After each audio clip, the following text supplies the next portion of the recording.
Hello everyone, welcome and welcome back to the channel. हमने partnership को start किया हुआ है। उसके अंदर हमने पीएनएल अकाउंट और पीएनएल एप्रोप्रिएशन अकाउंट तक बनाना सीख लिया था। अब हम देखते हैं कुछ छोटे छोटे टॉपिक और। पीएनएल एप्रोप्रिएशन अकाउंट में हमारे जो एक्सपेंसेस आते हैं ना, जैसे कि salary, commission, interest on drawing, interest on capital, उनकी कैलकुलेशन कैसे होती है वो सीखते हैं इसके अंदर। कि जो पार्टनर्स को चीज़ें मिलनी है, पार्टनर्स को पार्टनरशिप से जो चीज़ें मिलनी है और जो पार्टनर ने, ये प्लस का मतलब मिलनी है और पार्टनर ने जो देना है वो हम सीखते हैं।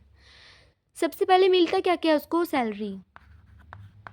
इसकी कैलकुलेशन देखो, इसमें कुछ भी नहीं होता। सैलरी ना वो डायरेक्ट लिख देंगे कि 10,000 रुपये है, 10,000 है या 20,000 है, लिख देंगे डायरेक्ट। तो इसमें हमें अपना कोई दिमाग नहीं लगाना है। या लिख देंगे 500 रुपये पर मंथ है। पर मंथ का मतलब हर महीने 500 है। टोटल महीने कितने होते हैं? 12। तो 500 मल्टीप्लाई कर देंगे 12 से, तो हमारा आंसर आ जाएगा। समझ में आया? इसमें क्या करना है, सैलरी में डायरेक्ट अमाउंट हमें दिया जाएगा। सैलरी में डायरेक्ट अमाउंट दिया जाएगा। इतना हुआ। सैलरी के बाद एक चीज़ और मिलती है। देखो, ये पहली चीज़ हमने सीख ली। सैलरी के बाद एक और चीज़ मिलती है, उनको कमीशन। देखा था ना हमने कमीशन। देखो, कमीशन कोई सा भी कमीशन हो, वो दो तरीके से हो सकता है। कमीशन दो तरीके से हो सकता है। कैसे? एक होता है बिफोर चार्जिंग और एक होता है आफ्टर चार्जिंग। देखो, सैलरी में जैसे अमाउंट दिया जाता है ना, कमीशन में ना हमें परसेंटेज देगा। अगर डायरेक्ट देगा तो फिर तो कोई बात नहीं है, लेकिन ज़्यादातर वो क्या देगा? परसेंटेज, कि 10%, 20%। किसका? लेकिन अब वो कुछ भी हो सकता है। क्या पता वो नेट प्रॉफिट का कह दे कि नेट प्रॉफिट का 10% देना है, या फिर वो ये कह दे डिविजिबल प्रॉफिट का। आपको ये दोनों टर्म पता है ना, कि नेट प्रॉफिट क्या होता है, डिविजिबल प्रॉफिट क्या होता है।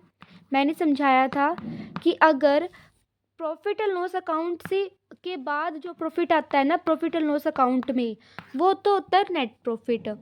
लेकिन ये कब आता है? जब हमारा पीएनएल एप्रोप्रिएशन अकाउंट हम तब बनाते हैं, ये तब आता है। यानी कि प्रॉफिट एंड लॉस अकाउंट में मेन खर्चे निकालने के बाद जो आया वो हमारा नेट प्रॉफिट है। लेकिन interest on capital, salary, interest on drawing, इन सारी इनकम और एक्सपेंसेस के बाद जो प्रॉफिट आया वो होता है डिविजिबल प्रॉफिट। यानी जो पीएनएल एप्रोप्रिएशन अकाउंट पे आता है, और जो सब कुछ हो जाने के बाद बस पार्टनर में बचना रहता है उसका। तो कमीशन किसी का भी परसेंटेज हो सकता है, नेट प्रॉफिट का भी और डिविजिबल प्रॉफिट का भी। आप ये देख लेंगे क्वेश्चन में क्या भी दिया होगा। लेकिन मैं सिखा क्या रही हूँ कि दो तरीके से हो सकता है, बिफोर चार्जिंग और आफ्टर चार्जिंग। बिफोर चार्जिंग का मतलब क्या होता है, अभी समझाती हूँ। बिफोर चार्जिंग हो सकता है और एक होता है आफ्टर चार्जिंग। कमीशन मेनली इन्हीं तरीके का होता है, सिर्फ पार्टनरशिप की बात नहीं है। कहीं भी लिखा है ना बिफोर चार्जिंग और आफ्टर चार्जिंग, तो उसको समझते हैं। बिफोर चार्जिंग तो जितना हमने जो भी, अगर मान लो उन्होंने बोला 10% है, कितना है? 10% है। प्रॉफिट है हमारा, मान लो 1 लाख। कितना है? 1 लाख। 1 लाख हमारा प्रॉफिट है, नेट प्रॉफिट, और उसका 10% है, इन्होंने बोला हुआ है। तो कुछ नहीं, बिफोर चार्जिंग कमीशन में क्या होएगा? 1 लाख रुपए का, 1 लाख रुपए का 10% निकाल दो, जितना भी आया। कितना आएगा? 10,000।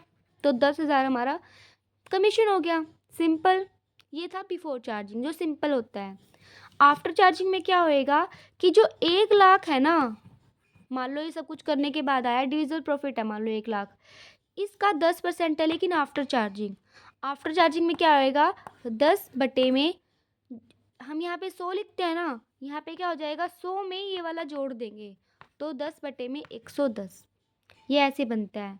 समझ में आया? आफ्टर चार्जिंग क्या होएगा कि जो भी मैं आपको ना इक्वेशन बना के या फिर कुछ भी ऐसे स्टेटमेंट नहीं लिखवा रही हूँ, मैं डायरेक्ट प्रैक्टिकल करवा रही हूँ। क्यों करवा रही था? कि क्वेश्चन में समझ में आए। आपको अगर नोट करना है ना मैं क्या लिखवाया, तो बता देती हूँ। जो भी प्रॉफिट दिया होगा, नेट प्रॉफिट या डिविजिबल प्रॉफिट, जो भी प्रॉफिट दिया होगा, नेट प्रॉफिट या डिविजिबल प्रॉफिट, उसको मल्टीप्लाई करना है रेट से, डिवाइड में लिखना है 100 प्लस रेट। डिवाइड में क्या लिखना है? 100% प्लस रेट। मैं लिख देती हूँ एक बार ऐसे, कि कमीशन अगर बिफोर चार्जिंग है तो क्या होएगा?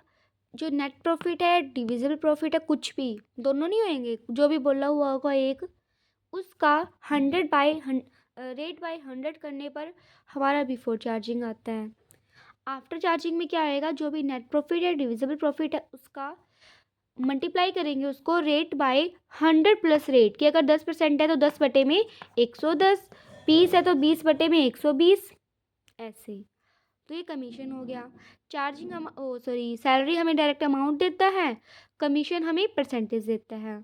अब बात रही इंटरेस्ट ऑन कैपिटल की, वो भी परसेंटेज में आता है, पर कैसे आता है वो देखते हैं। देखो इंटरेस्ट ऑन कैपिटल क्या होता है, कोई भी इंसान है जो पार्टनर है, देखो एक नहीं आएगा, दो तीन जने होंगे, ठीक है।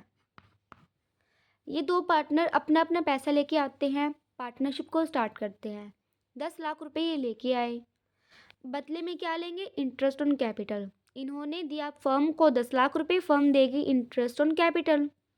10 लाख रुपए ये लेके आए, अब हो सकता है बाद में ये 5 लाख रुपए और ऐड कर दे, उसको बोलते हैं एडिशनल कैपिटल।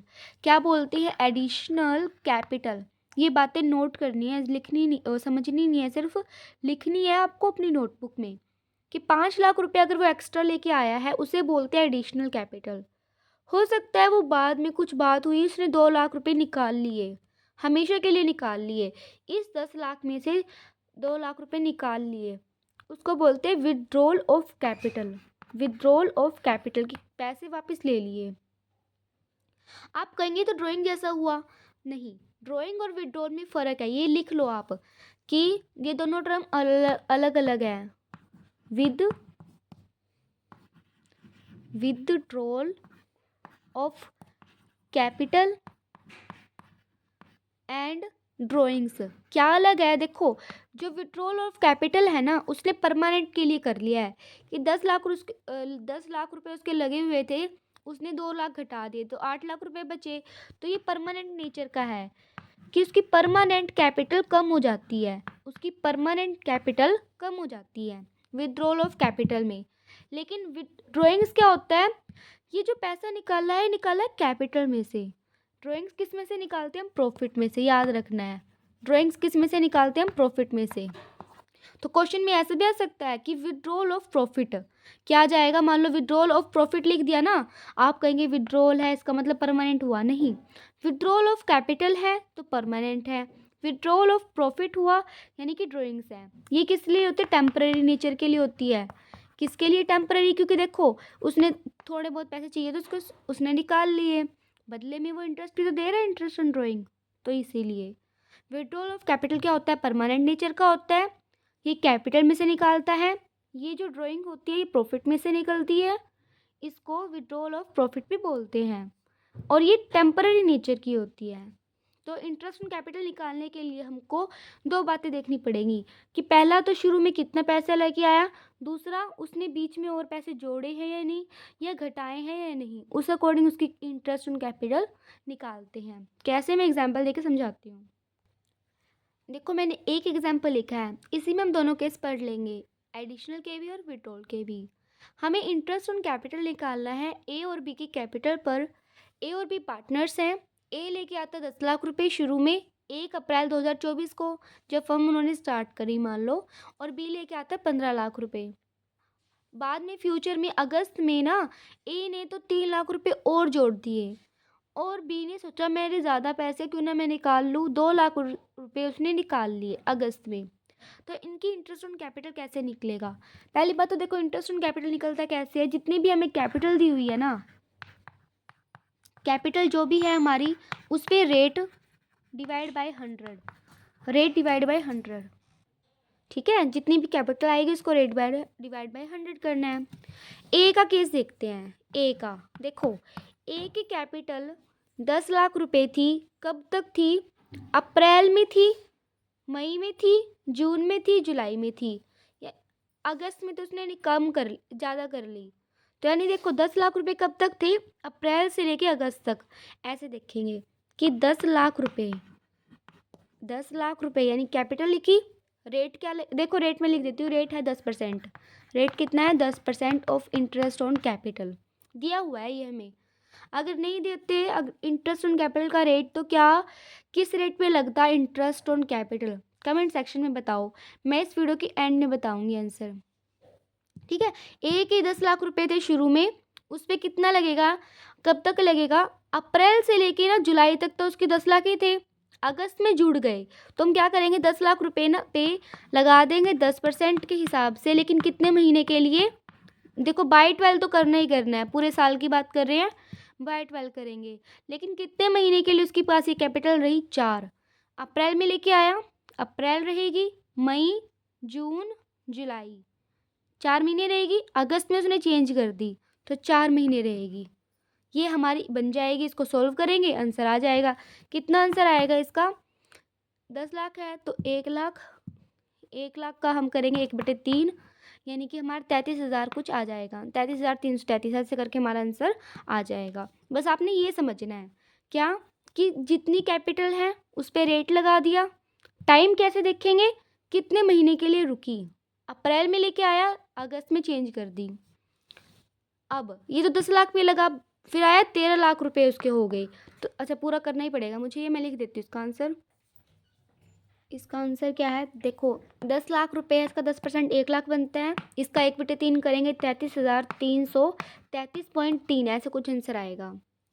अब बाकी जो 13 लाख रुपए है ना उसके, अब 13 लाख रुपए कैसे हुए, 10 लाख थे, 3 जोड़े 13 लाख हो गए, उस पे लगेगा 10% से, उस पे कितने महीने के लिए लगेगा, अगस्त में लेके आया, मार्च तक चलेंगे उसके वो पैसे, अगस्त, सितंबर, अक्टूबर, नवंबर, दिसंबर, जनवरी, फरवरी, मार्च, यानी कि कितने महीने हुए, 8 महीने। तो 8 महीने के लिए उसकी 13 लाख रुपए कैपिटल रही, 4 महीने के लिए 10 लाख रुपए रही, और 8 महीने के लिए 13 लाख। इस पे लगा दो, इस पे क्या बनेगा हमारा, मैं इसका डायरेक्ट आंसर लिख रही हूँ, 86,686 बोल लो या 87 बोल लो, .7, ठीक है, ये हमारा आंसर आएगा। अब ए की कैपिटल पे टोटल इंटरेस्ट कितना लगा, इसको जोड़ दो,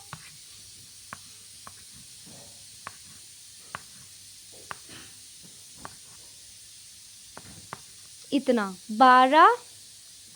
1,20,000, 1,20,000 टोटल कैपिटल हुआ ए की कैपिटल पर, टोटल इंटरेस्ट हुआ। इसको डायग्राम से समझाऊं, देखो अप्रैल है,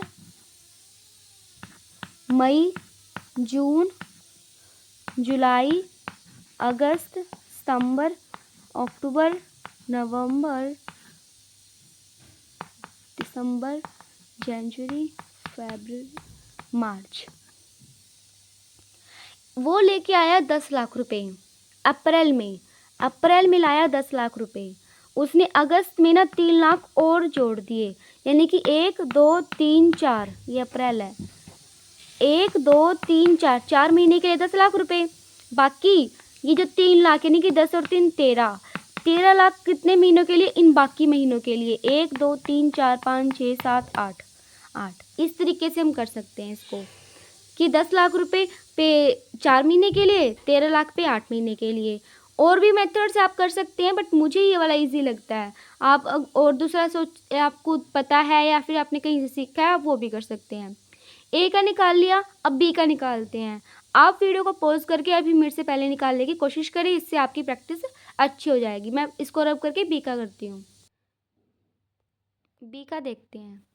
बी की कैपिटल 15 लाख रुपए थी, कितनी थी, 15 लाख रुपए शुरू में, उस पे लगेगा 10% के हिसाब से, कितने महीने के लिए, अप्रैल से लेके जुलाई तक, अगस्त में चेंज हो गया ना, तो 4 महीने के लिए इस पे निकाल देंगे।